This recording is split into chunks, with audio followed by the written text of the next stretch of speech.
क्या तुम जानते हो, जंग सिर्फ लड़ाई नहीं होती, ये एक बिजनेस भी हो सकती है।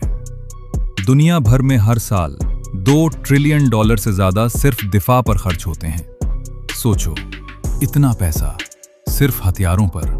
बड़ी बड़ी कंपनियां मिसाइल बनाती हैं, फाइटर जेट्स तैयार करती हैं और जदीद हथियारों के निजाम बनाती हैं, और उनकी कमाई कई छोटे मुल्कों के बजट से भी ज्यादा होती है। अब एक सादा सवाल, अगर दुनिया में कहीं कोई कशीदगी ही ना हो, कोई तनाज़े ही ना हो, तो इतने हथियार कौन खरीदेगा? यहां से एक खतरनाक सोच शुरू होती है। बिजनेस का एक बुनियादी उसूल है, अगर मांग ना हो तो मांग पैदा की जाती है। सोचो, एक फैक्ट्री है जो सिर्फ आग बुझाने वाली मशीनें बनाती है, लेकिन कहीं आग ही ना लगे तो उनका बिजनेस रुक जाएगा। फिर क्या होगा? वो लोग हर जगह ये बताएंगे कि आग कभी भी लग सकती है। लोग डरेंगे और मशीनें खरीदना शुरू कर देंगे। कुछ लोग कहते हैं, आलमी सतह पर भी कभी कभी ऐसा होता है जहां खौफ पैदा किया जाता है, कशीदगी बढ़ाई जाती है ताकि निजाम चलता रहे।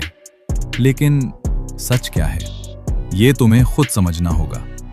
मगर एक बात बिल्कुल वाज़ेह है, जब भी जंग होती है, सबसे ज्यादा नुकसान आम इंसान का होता है।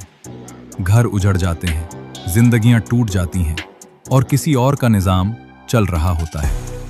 इसलिए याद रखो, हर जंग जीतने के लिए नहीं होती, कुछ जंगें सिर्फ चलती रहती हैं ताकि बिजनेस चलता रहे।